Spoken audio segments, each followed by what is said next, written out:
Om Mukam Karoti Vachalam Pangum Langhayate Girim Yat Kripa Tamaham Vande Paramananda Madhavam.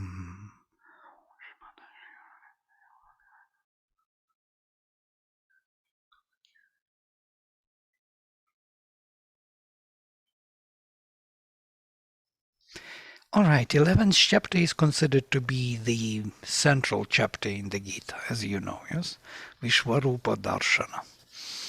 Vishwarupa Darshana Yoga, it's even called. Yoga of the viewing of the universal form of the divine. So he prepared him slowly, as we saw in the chapter 10. Vibhuti Yoga, he gave him indications of all his presence in nature, and now he prepared his perception for viewing his universal form, which is not on the surface. So first he showed him what he is on the surface, tuned him to this, and now he is ready to bridge with the universal inner form. So it starts with this verse. Arjuna Uvacha Madanugrahaya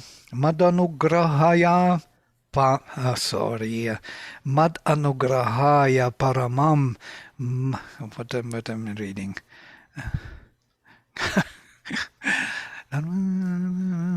Doesn't fit into it. Madanugrahaya Paramam Guhyam Adhyatmam Samjnitam. Somehow cannot fit it into this rhythm. Yatvayoktam vachastena mohoyam vigato mama. Here it fits. Mad anugrahaya paramam. One extra syllable. Mad anugrahaya para. Yeah, mom. One extra syllable, that's why I can't fit it into this Anushtup reading. It happens sometimes. One extra on one less. If it would be param, maybe there is also param. Mad anugrahaya param should be. Guhyam adhyatma sanjnitam. Let me check with another text. Could be param or paramam. Sorry for this. I'm just curious. No, paramam. So it doesn't fit. Okay.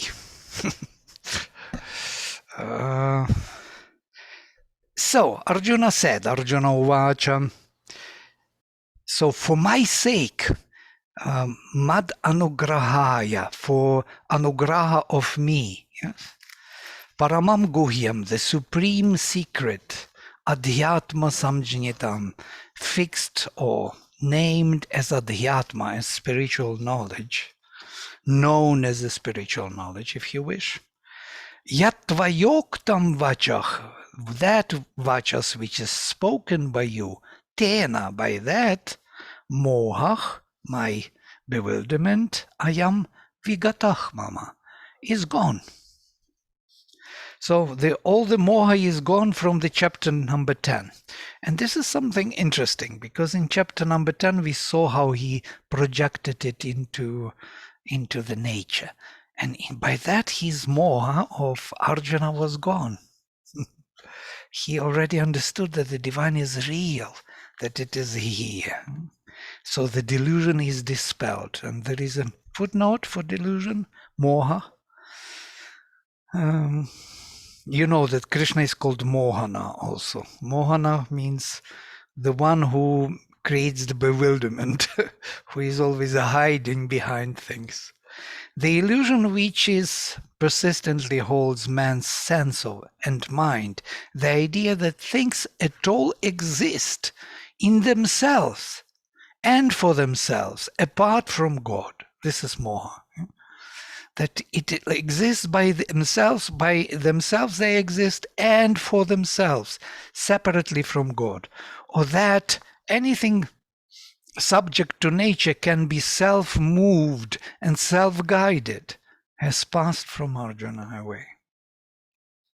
That was the cause of his doubt and bewilderment and refusal of action, because he thought that everybody has a value in himself, in itself, and because of that, how can he really act here?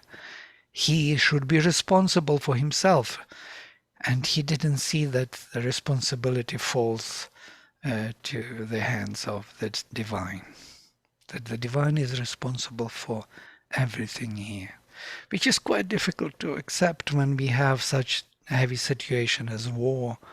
How come that the divine is responsible for everything? Vladimir, moha is the antonymus of sunyata? No. Moha is from root muh, muhyati. It means to, from here, mudha or murkha. You know these words most probably in Hindi. So stupid. So the one who is bewildered, who is misled. Samjnita means from samjna, yes, to give a definition, conceptualization, conceptualized as adhyatma. Adhyatma is a spiritual knowledge, can be translated. Yeah? So thou hast spoken out of compassion for me, this highest spiritual secret of existence. It's a very approximate translation. I don't answer your question, yeah? You were asking something else. Yes, there is the concept of sunyata, I think you know, isn't it?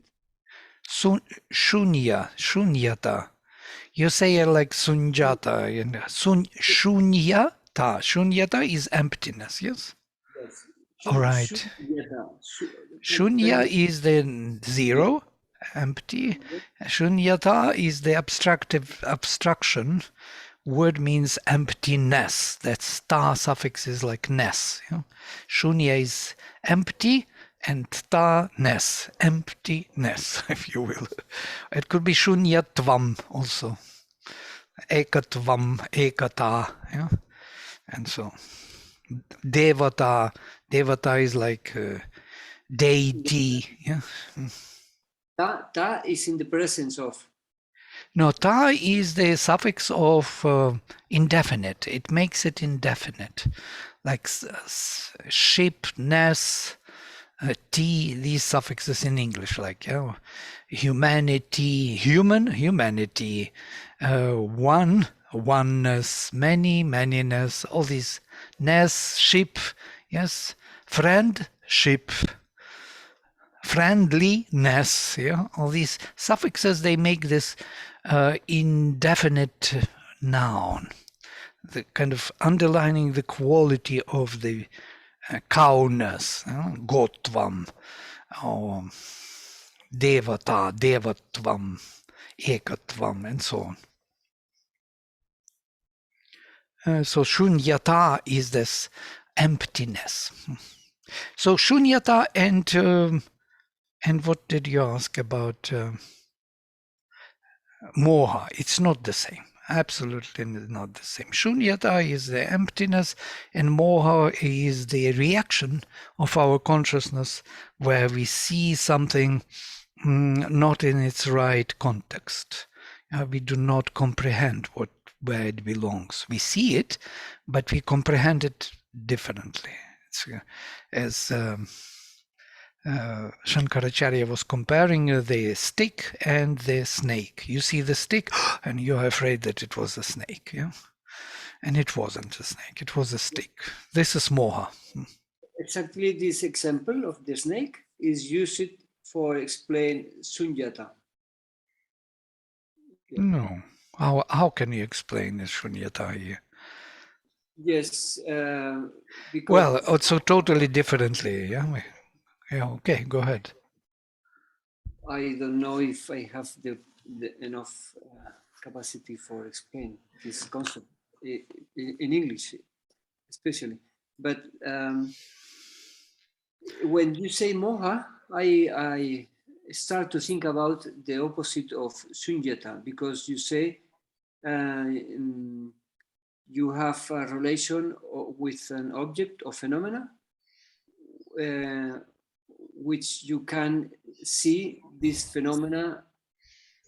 You see the phenomena as independent, for example, is one of the characteristics of sunyata. Every phenomena are dependent. You say moha is to see um, is autonomous. The phenomena or the object is autonomous by itself, and Sunyata explained there is no phenomena, no object which could be autonomous by itself, because everything is dependent. I And think and there is the other one is the interrelation with other phenomena. It's cause-effect phenomena, interdependent, and transitory. This is the three characteristics of Sunyata. And I I think was that kind of thinking Moha like, is very um, similar in the opposite way. Sorry, I finished. no, like because Krishna, like when, like as much as we have known from our childhood, like from that moha is attraction drawn towards something. So I think when you compare it with sunyata, it can be something like moha is where you are drawn to inexplicably, because that's what Krishna represented, where everyone was drawn towards him.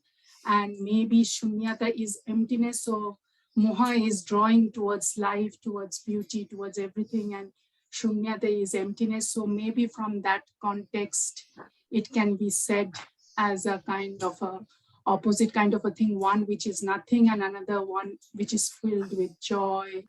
But in Hinduism, moha is also contextualized with like drawn towards illusion, like attraction, but it is not always in a good sense. But with Krishna, it was kind of more towards ananda and delight. So it can be used in many terms. So maybe in that way, in one side, we can say it can be an opposite of sunyata in that way.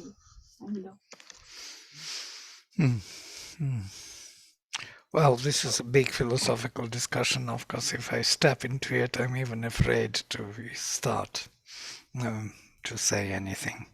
Of course, moha is used in the Upanishads and the Gita a bit differently. It's not a positive thing. It's actually a negative thing. It's a bewilderment. Tatra ko moha, kak shoka ekatvamanupashyatah. Where is moha? Where is shoka of the one who sees the oneness? So to see the oneness, shunyata is needed, yes, in a way, because that ground of nothingness or emptiness allows you somehow to connect things which are not seemingly connectable. And moha is not allowing that. It kind of keeps you away from that oneness. So in a way, one can compare these two, yeah, definitely. Compare, but not to put them opposite. They are not opposite in a way. They are kind of there. It's a poise of consciousness. Yeah? By the way, I also started to understand better shunya and shunyata. It is not in a way emptiness. It is rather an empty sheet of paper where you can start kind of fresh, anew, viewing the world and yourself and relations. Always afresh. Yeah?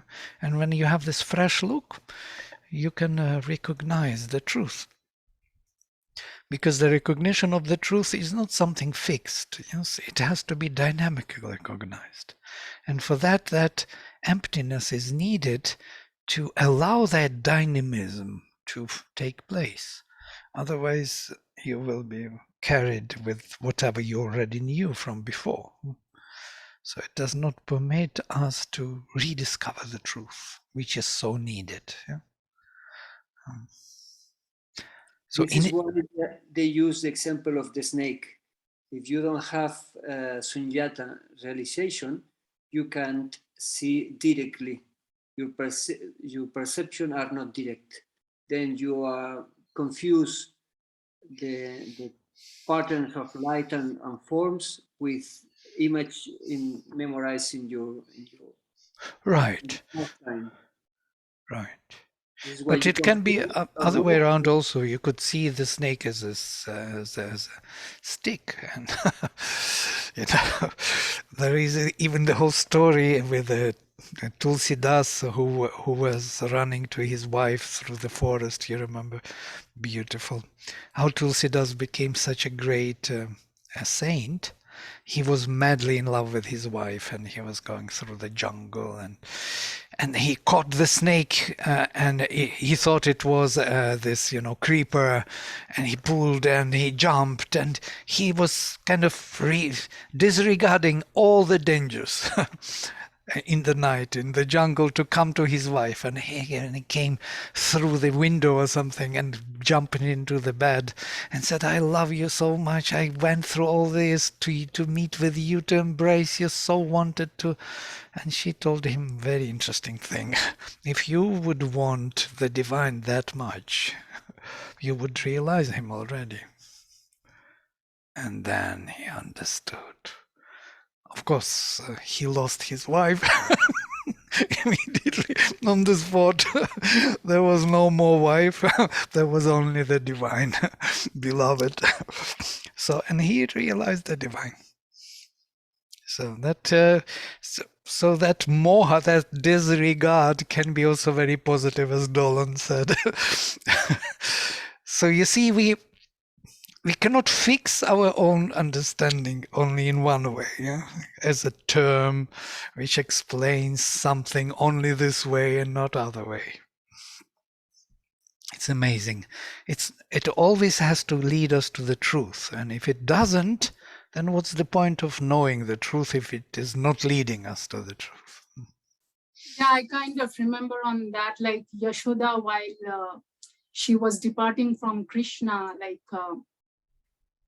she was saying that I did not do anything in this life. I just loved you, and I'm all moha, like I'm all into you, kind of.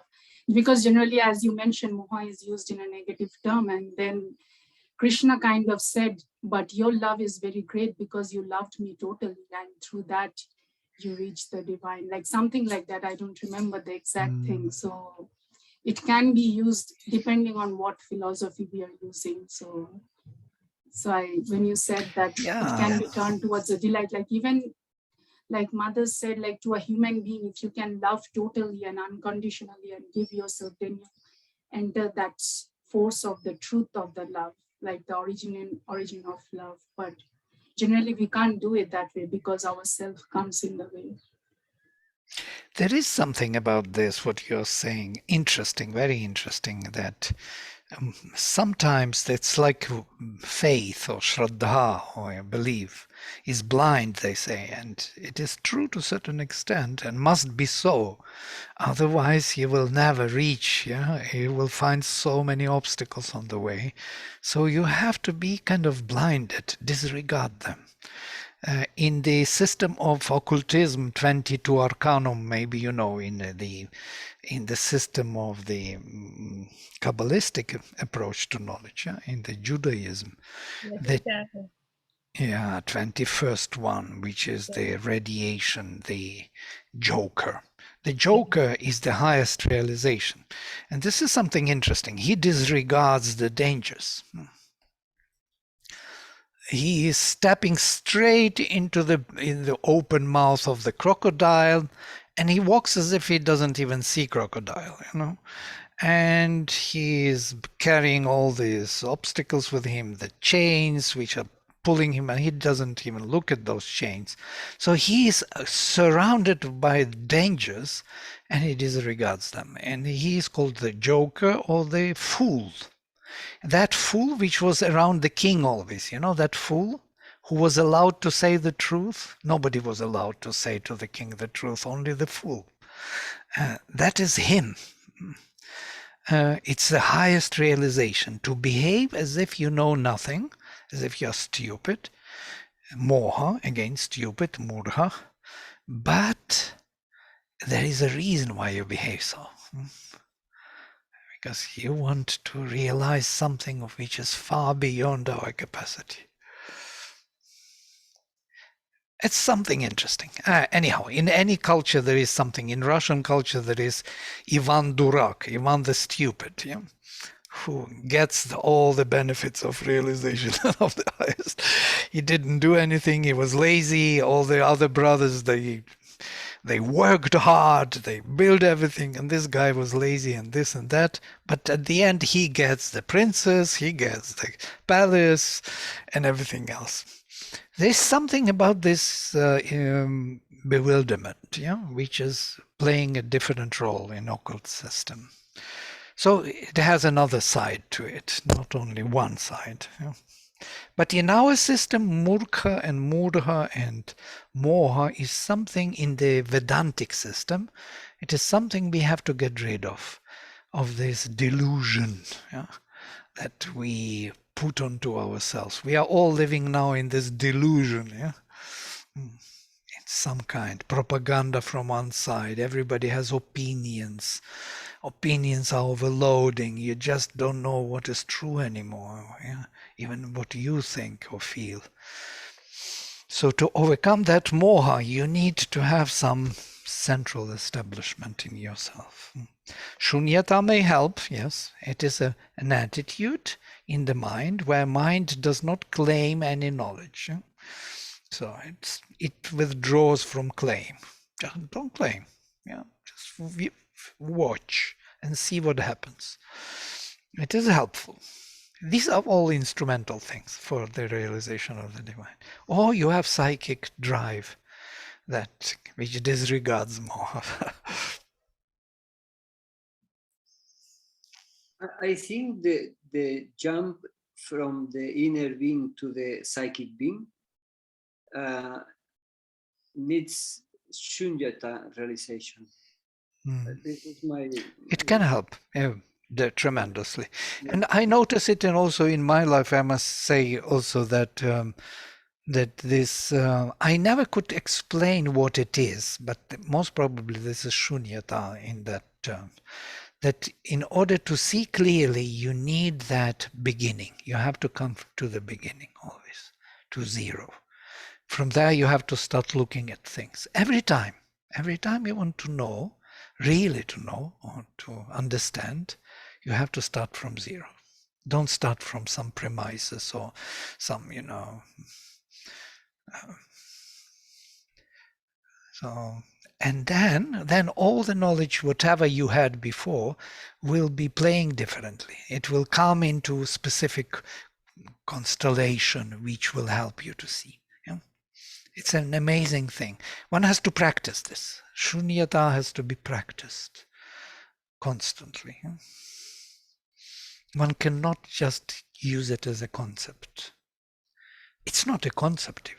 I think it's a psychological attitude more, which helps us to see the truth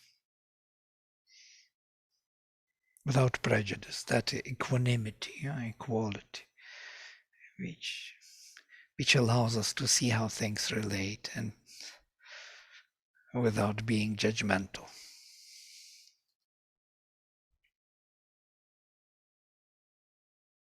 All right.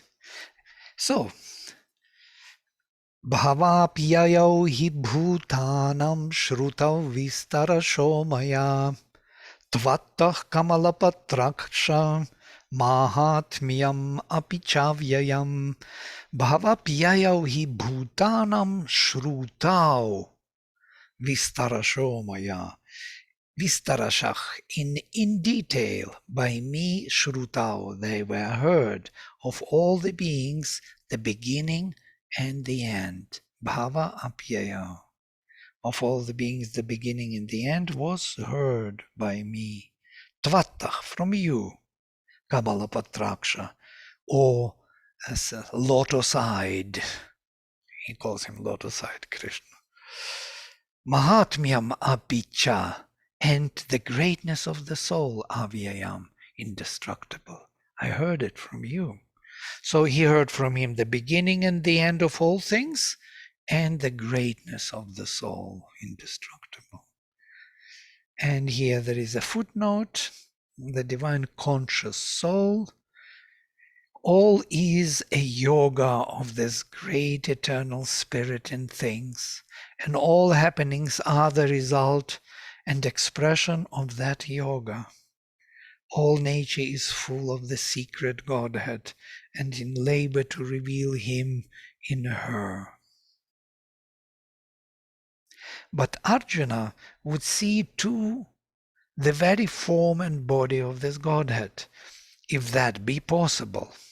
Would see, he wants to see, doesn't know how. The vision of the universal Purusha is one of the best known and most powerfully poetic passages in the Gita. This 11th chapter is the central in that sense. But its place in the thought is not altogether on the surface. It's not the surface thought, cannot see it. We can't have this sukshma drishti, subtle sight. It is evidently intended for a poetic and revelatory symbol, and we must see how it is brought in and for what purpose, and discover to what it points in its significant aspects before we can capture its meaning. It is invited by Arjuna and something here, I don't know, his desire to see the living image, the visible greatness of the unseen divine, the very embodiment of the spirit and power that governs the universe. So he already saw on the surface, now he wants to see it in reality. For this greatness, all-comprehending vision, for this greatest all-comprehending vision, I will come back to this word, all-comprehending vision, he is made to ask because it is so from the Spirit revealed in the universe that he must receive the command to his part of the world action. That he must receive the command to his part in the world action. So it's interesting how Sri Aurobindo puts it. It's somewhere muddled up with misprints here. Something doing, I don't know what it is. For this greatest all-comprehending vision. Now, can you imagine? Vision is always apprehending. Always what you see is what it is. But this is not just vision. It is all-comprehending vision. Vision which is meaningfully connecting all living beings into one living creature, yeah? In the universal form of existence. This is something very difficult to even comprehend, that such vision can be. It is very close to that what we understand as supermind. Yes? In the supermind you see all things related meaningfully, totally, fundamentally. And that makes it comprehensive vision. Or let us put it other way around. It makes it the detailed comprehension. So I put apprehension first and comprehension next. Comprehension which is in all the details. Or the comprehensive vision. You know? You see everything and understand how it relates to everything. This is unbelievable. So you don't only see how it relates, but you also understand. And how can we understand anything? It's quite interesting. We have to be identified with it. Yeah? Understanding, comprehension comes from this identity. So if I am not identified with that what I see, I can't comprehend. So I will have to be totally identified with everything and feel everything as myself. And then I can comprehend what I see. And that's what happened to Arjuna in this 11th chapter. He didn't only see, he felt it throughout. He became scared when he saw that huge massacre. Then he became totally overwhelmed by bliss and peace and truth and power, overwhelmed by the presence of the imagery. Yes, so it is going through him. He feels it. He is it. when he sees it.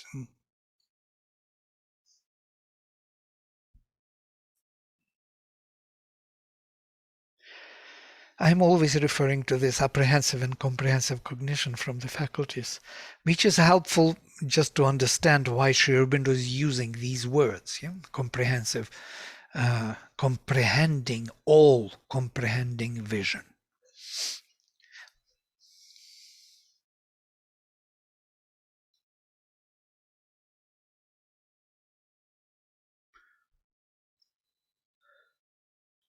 All right. Evam etad yathathatvam atmanam parameshvara drashtum ichhami te rupam aishvaram purushottama. Evam etad yathathatvam atmanam parameshvara drashtum ichhami te rupam aishvaram purushottama. So, evam etad, thus this yatha athatvam, as you said, atmanam, yourself, as you said, O Parameshvara, or the Supreme Lord, drashtam ichhami, I want to see te rupam, your form, Aishvaram, this supreme from Ishvara, supreme form, O Purushottama. Manyase yadi tat shakyam maya drashtum iti prabho Yogeshvara tato me tvam darshayatmanam avyayam. Manyase yadi tat shakyam, and if you think that this is possible, maya drashtum, to see by me, iti prabho, thus, to see thus, O Prabhu, O the Lord, Maheshvara, Yogeshvara, or Yogeshvara, or the Lord of Yoga, tato metvam, therefore for me, you, darshaya, show, atmanam, yourself, avyayam, indestructible, imperishable self. Show me your imperishable self, if you consider that this is possible for me to see. That's what he wants now. He doesn't want to see the surface anymore. He wants to see the meaningful being within the universal form. It's interesting that he will show him the universal form, not himself totally, but himself in the universe. As actually Sri Krishna is about, about the overmind. I think he will show him the overmental form of existence, which is overwhelming, of course. Nobody ever saw that form. As Krishna himself says, that form is very difficult to see. Even the gods are always desiring to see that form. Everybody wants to see that form. Why? Because it's not only seeing, it's a comprehensive vision. All comprehending vision. That means you become all, you know all. There is nothing else to realize in this universe. Otherwise, what's the point in seeing? It's not like a drama or some kind of movie. Something like movie, very, very intense Indian movie, where you get fullness of all the bhavas and all the rasas. You're totally fulfilled, better than in your life. After such movie, you want only to go into movie and disappear there. That's what happens in India. Many dreamers in India, they are all over, Mahabharata and Ramayana. When Ramayana is going in India, everything stops. All the factories, buses, nothing goes. There's no transportation. Complete silence on the streets in Pondicherry.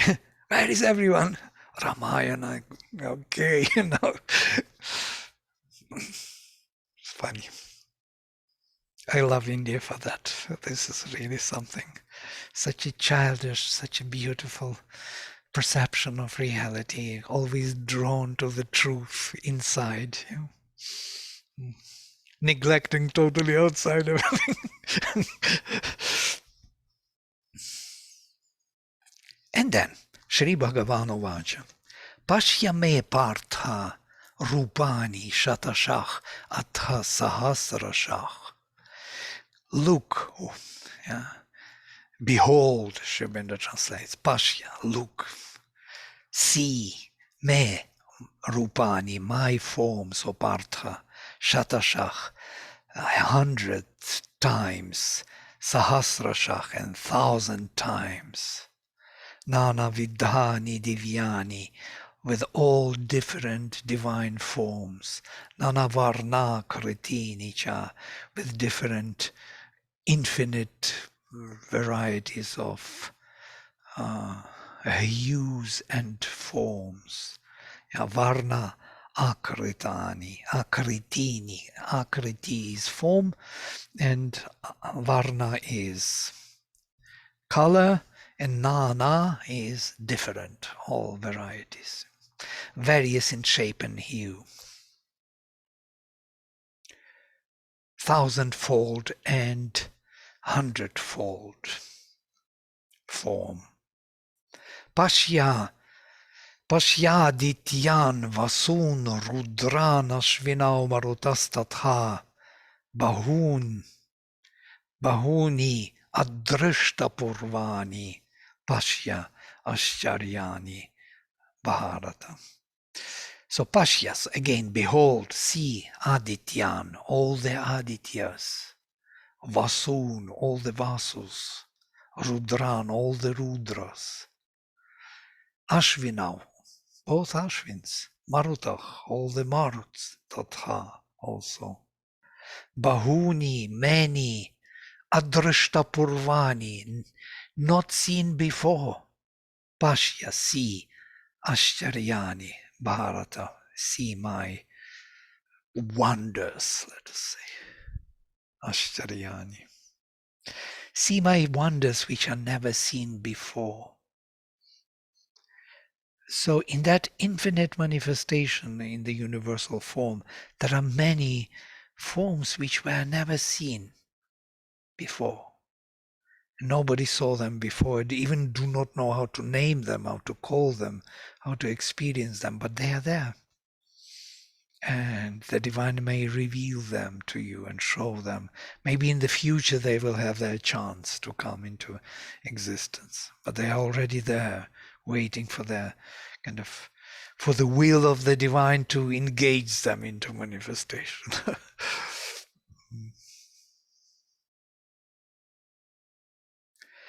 Iha ekastham jagat kritsnam. Iha ekastham jagat kritsnam pashyadya sacharacharam. Mama dehe gudakesha yachanya drashtumichasi. Iha, here, ekastham, staying as one, jagat, the world, kritsnam, all, pashya, see, adya.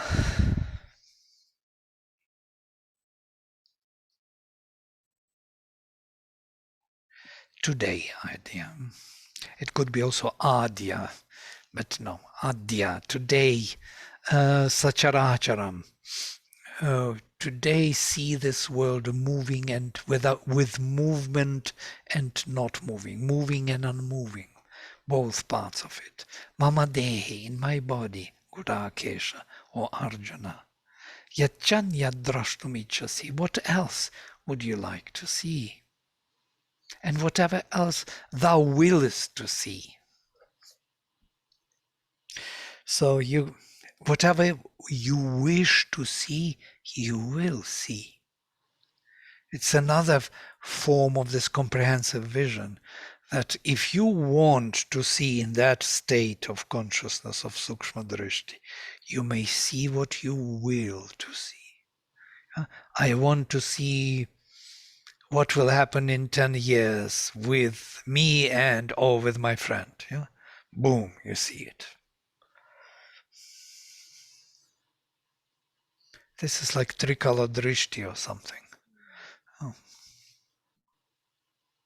Can I ask a question? Yeah? Sorry.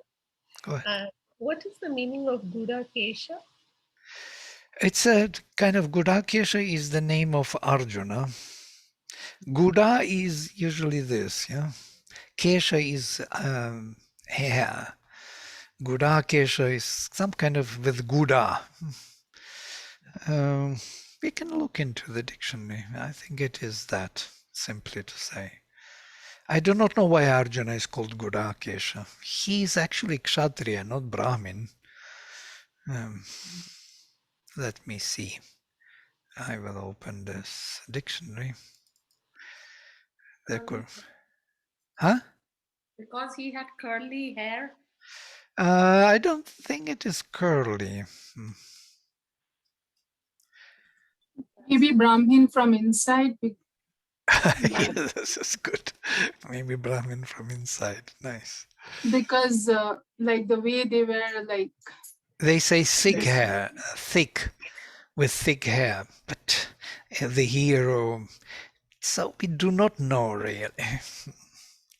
Kesha is the hair, yes. It is the one who has Guda Kesha. Guda. Let us see what Guda has. Guda, globe, ball, round, sugar, cotton tree. So we do not know really.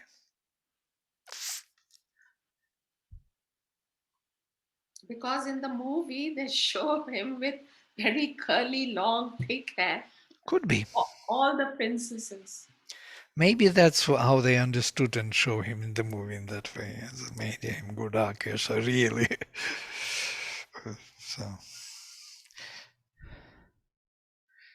yeah.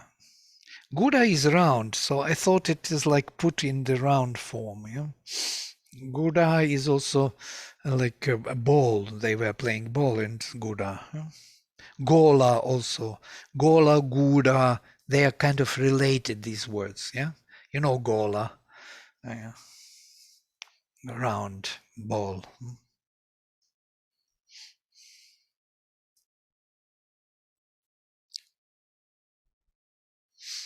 All right. Natu mam shakyase drashtum anena iva svachakshusha divyam dadami te chakshuh pashyame yogamaishwaram. This is beautiful. But you cannot see natu, but not mam, me, shakyase, you can, drashtum, see. You cannot see me, and drashtum, svachakshusa, with your own sight, with your own vision.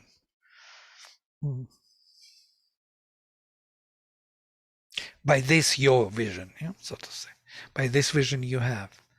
Divyam dadami te chakshuh. I will give you the divine eye, the divine sight, the divine vision. Pashyame yogam aishwaram. See my divine yoga.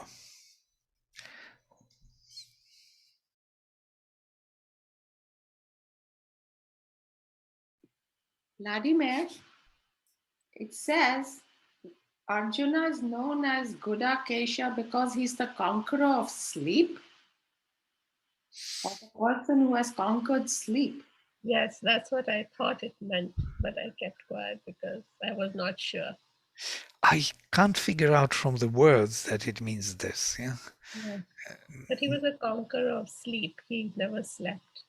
Even like human beings sleep. They say he did not sleep. He was never in ignorance. Interesting.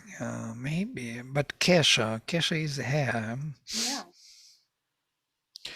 It's Bahuvrihi compound. Whose Kesha is Guda. Guda. There is no word for, yeah, which can explain what it is. It's okay. Thank you, though. So it could be good for your course, yes? Arjuna can be mentioned. That there is a state of consciousness in which you don't sleep anymore. Exactly. Sri Aurobindo talks about it. Right, but it is very exhausting. I've been through this state, I must say it, when we will be discussing the course, because once there was this kind of split in consciousness and I got this presence over the head all the time, I couldn't sleep, so to say. I was resting, yeah, so to say. I lie down, but I could not forget that presence. So it's like you have to learn to rest without switching off into the inconscient, Yeah. which is very tiring after a few weeks for the body, because body is used to be in that forgetfulness. Yeah, that forgetfulness is a savior for the body, Yeah. and because it is made from that stuff, lower unconscious stuff. So after a few weeks, like 3-4 weeks, I was totally exhausted. I didn't know what to do. I was tired. I couldn't sleep. Whatever. You lie down and you can't sleep. You don't sleep anymore. Finished. Sleepless. So how to rest and to be sleepless at the same time? That's why Sri Aurobindo says we didn't conquer yet sleep. To conquer sleep is a huge stage of consciousness, which comes later, and I understand very well what he means. And the same with food. He says those who think that they can stop eating, it's an illusion. Body still needs a good sustenance, physical food. Physical food or good sleep, unfortunately, it's the case, yeah, for our constitution.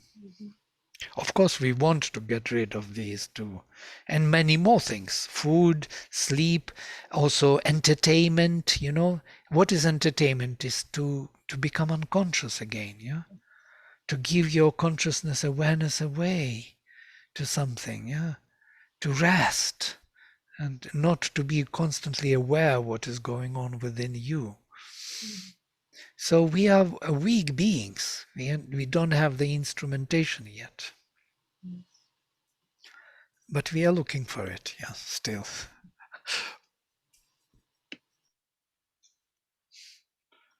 So now we came to the point where he will be showing him the Vishvarupa Darshana. Maybe we can stop here today, not to go into this profound, that what he will see. We will look at it next time. Next time there will be next time, over 2 weeks. Yeah? Because we have a retreat, 2 retreats, one after the other. We will miss only one time, yes? Yes, only one time.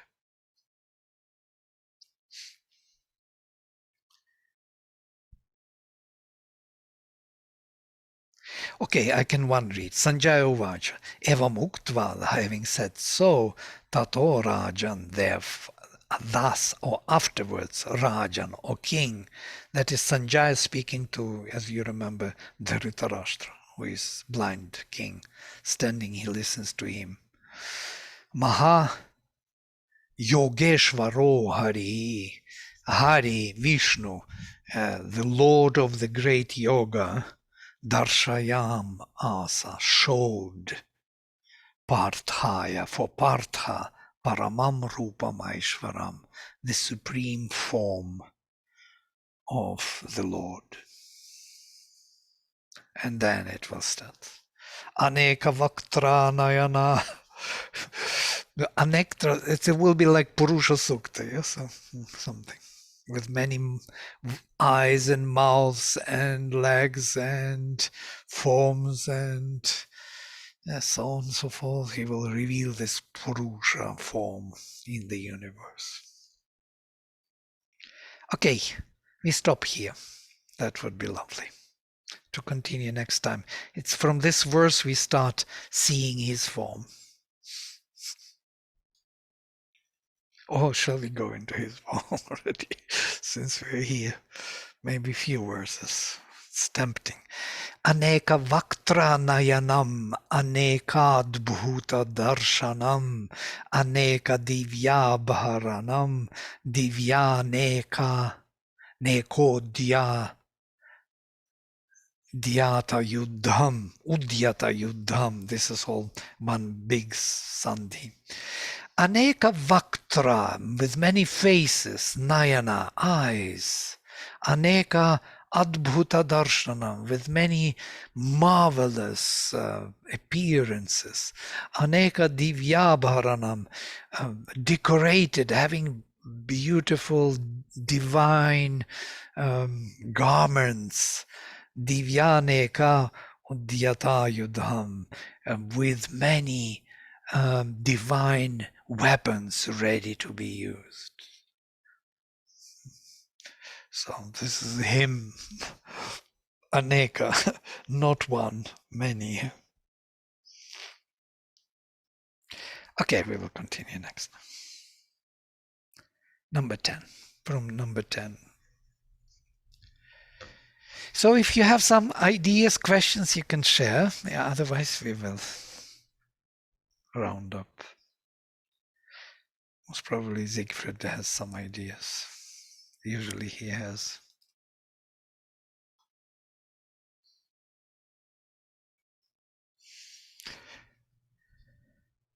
But I always admire I don't remember the name of who is the storyteller of the king. oh, Sanjaya.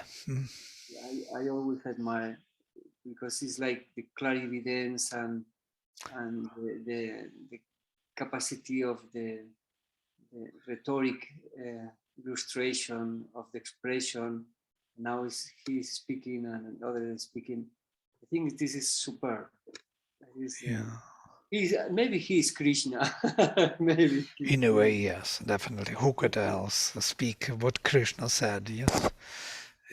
And of course, behind him there is somebody else who is telling the story of Sanjaya, telling the story of Krishna, telling the story. You know?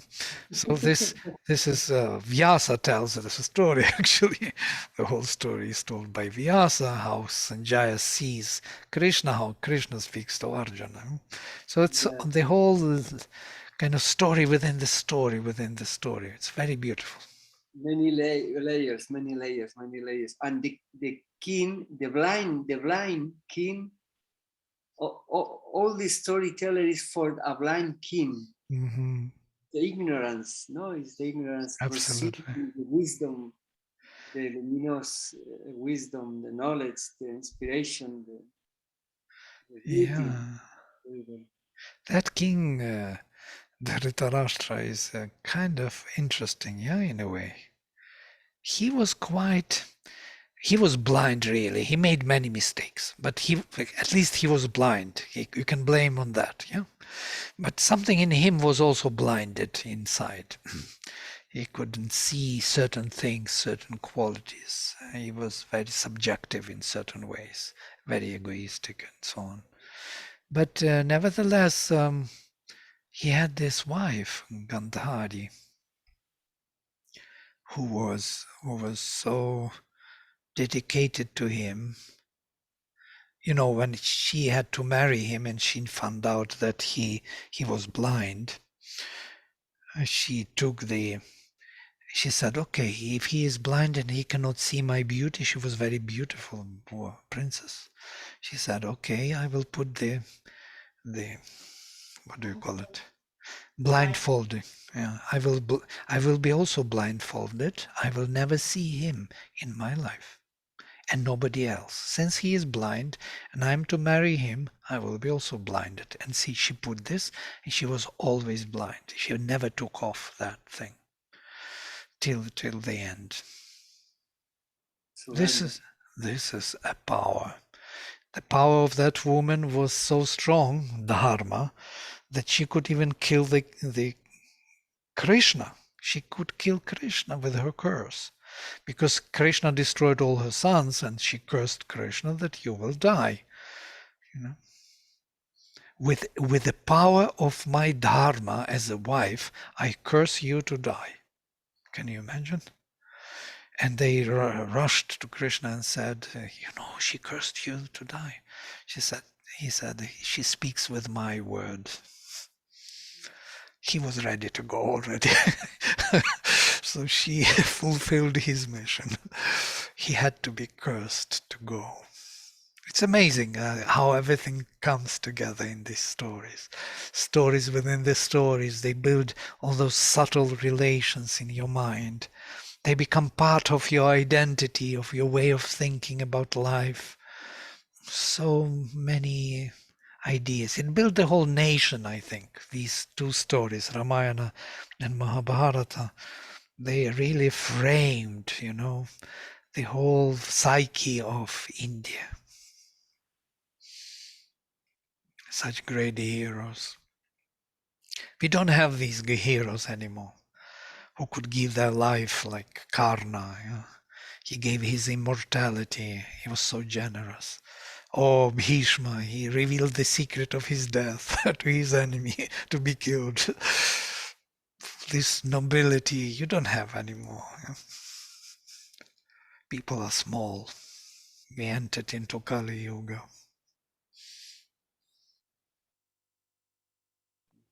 Before the war started,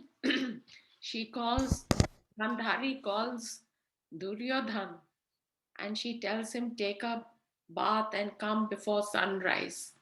And then she removes her blindfold Oh, and gives him the strength that, I don't know, something that only. I don't know this. This must be somewhere. I have to check. I know that she never removed it. Yes, she removes it and she gives him immortality in his entire body. Yeah. But because he was ashamed of going completely in the nude in front of his mother, he put on his underpants. So that part of his torso below the stomach became vulnerable, and that is how, in the mace fighting, Krishna told Bhim to hit him there. And when he hit him there, then Duryodhan died. Yeah. I missed this part totally. Yes, that is the story. Very symbolic, though. Because Continue. that is the lower worlds, the lower chakras, Yeah. which remained unpurified and vulnerable to death. Everything else she purified with her. And she said, what have you done? Why did you do this? Yeah. Because you are my child, I could have seen you as you were born. But he was ashamed, and so he covered himself, and that proved to be his, that shame, that sense of guilt was coming from the lower regions, which he couldn't get rid of, and that caused his death. So there's a very deep symbolical meaning behind that. It was actually Krishna, like before he was going, like kind of who suggested that to cover that part. So Krishna was also playing a role.